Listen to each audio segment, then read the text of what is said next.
Today we are reading Romiette and Julio, chapter 30 and 31. Chapter 30, Lunch. When Romy got to the lunchroom, most of the students had finished eating and were sitting at the tables in small groups, talking loudly, yelling, joking, laughing. Trays were strewn all over the tables, and some were on the floor. Balled-up lunch bags, broken pieces of cookie, orange peels, all decorated the tables and floors. Romiette hated the way the kids kept the lunchroom, but she wasn't a one-woman cleanup crew. She looked for Julio at the back table near the soda machine. He sat with Ben, sipping a soda. Ben, who Romy knew had study hall that bell, was making a design on his tray with Jell-O cubes. "Hey, Julio," Romy said with a soft smile. "What's up, Ben? What in the world are you doing?" "I'm making the world's greatest Jell-O sculpture. This may be worth lots of money one day. Where's your bud Destiny? Doesn't she have lunch this bell?" "Destiny is probably in the volunteer room, tutoring. She likes working with the younger kids. They make me itch. Aren't you supposed to be in study hall, Ben?" "Yeah, but I studied the hall and decided I had to get out of there. Besides, I had to check on my man Julio and your problems with our purple-wearing friends. I hate what they've done to purple. I had to get rid of all my purple hair dye because of them. Such a good color on me, too." Julio laughed. "Don't worry, Ben. There are enough other colors for you. Romy, did you eat yet?" "I had some chips earlier. I'm not hungry," she said. "But Julio, we have a really big problem. That gang is out to get us, to get you. You're a target just because you're new and you're alone. So they think, but you're not alone. You've got me." "And me," added Ben, "although I have no idea what I could do to help.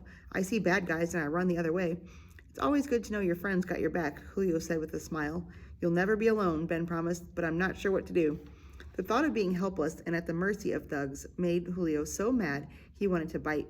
"What do you think they'll do? Jump me?" he said angrily. "I know how to watch my back. I can fight. And I'm not afraid. We just left a place because of fear. I'm not going to run away like my parents." Romy understood his anger and frustration. She touched his arm. "Remember our silly fantasies, Julio? Maybe we need to invent a place where we'll be safe and far away from all this trouble." Julio was still tense. He shook her hand off his arm. "Where? On the moon? On Mars? On that moonlit beach? No, we've got to live in the real world, and they've got to let us." He smiled at her then and put his hand on her arm. "I won't let anything happen to you, Romy, I swear. I'd give my life for you. I told you that. I meant it." "Ouch, Julio," Romy laughed uncomfortably. "I sure hope you don't have to. And I was just getting the hang of hot sauce on my peanut butter sandwiches," she joked. Ben added, "Now that sounds like a good lunch." "You have potential, Romy," Julio grinned. "My long-range plan is to get you to drink hot sauce straight from the bottle." "Dream on, Julio," she challenged him with a smile. "But what do we do about the devil dogs in the meantime?" Ben asked. "We need a clear plan of defense by Monday," Romy said sensibly. "Maybe we can figure this out Sunday when I come over to get the puppy, Romy," Julio suggested. "Ben, I'll call you tonight." "She gets the house call, and I get a phone call. There is no justice in this land," Ben moaned. "She's better looking than you," Julio grinned. "But can she do a Jell-O sculpture?" teased Ben. "You win in that category, Ben." Romy laughed as Ben tossed his masterpiece in the trash. "There's the bell," said Julio. "I gotta go. I'll be over Sunday at 3, Romy." "Even my mom is getting excited about meeting you and giving you the puppy," Romy told him. "You know, my mom was pretty understanding too," Julio mused with surprise. "Parents do that, you know," Ben inserted into their conversation, "just so we never know what to expect. It's planned confusion." "You got that right," Romy agreed. "Later, Ben," called Julio as Ben sauntered into the crowded hall. Ben waved and was swallowed in the confusion.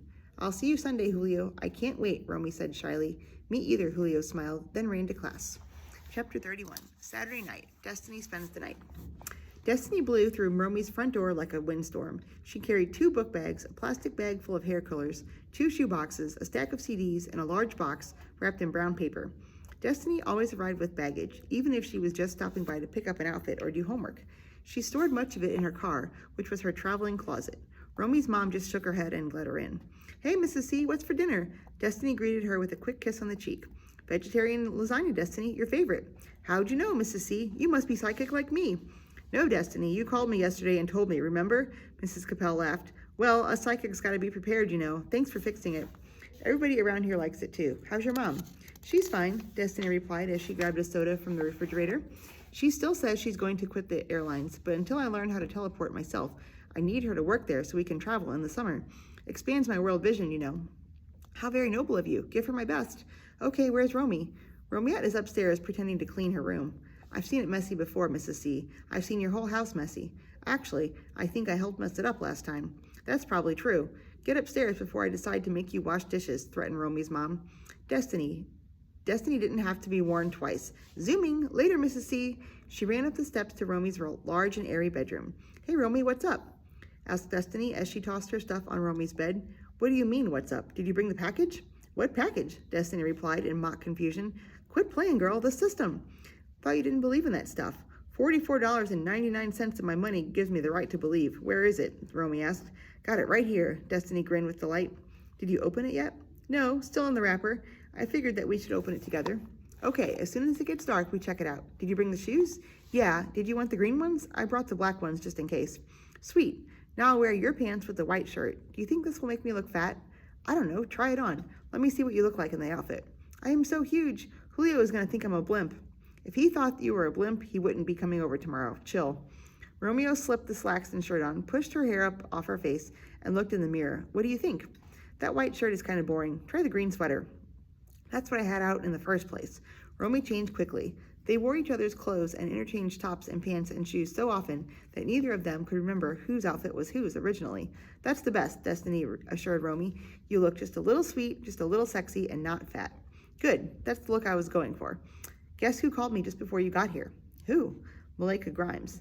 What did she want? Didn't she already hassle you on Friday at school? She basically called to threaten me again, I guess. Romy shrugged. Warning me, she called it. She made it clear that I better stay away from Julio because the devil dogs didn't like it. What do they care about Julio? They don't like him. They don't want us together. Why? What did he ever do to them? Nothing. That's just it. He's new, and he's not black. Since when is there something wrong with being Spanish or Greek or Martian, for that matter? You just can't tell somebody how to live their life, complained Destiny. You can if you're with the gangbangers, Romy sighed and sat on the bed. You gotta be careful, Romy. Maybe you should tell your father, Destiny suggested. Tell him what? That some girl who used to live down the street 4 years ago told me not to spend time with a new kid at school? That sounds stupid. Just be careful. Promise me, okay? What could happen? Besides, Julio won't let anything happen to me. He told me. Girl, you got it bad. Hey, I checked the star book for Julio's birthday. Destiny dug down into one of her bags and pulled out a well-read, much-used astrology book.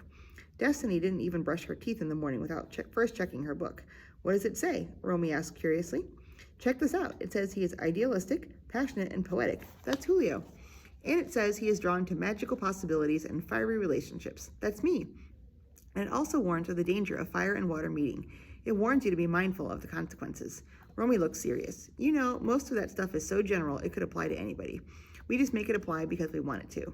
But Julio and I were just talking about fire and water the other night, the two strongest forces in the universe. There's strength there too, as well as danger. Powerful vibes we're dealing with, Romy. What about the dream I've been having? Maybe we shouldn't mess with this dream stuff we bought. No, you will not have bad dreams tonight because I'm here and because we have the system. The stars are with us tonight and dreams cannot hurt us.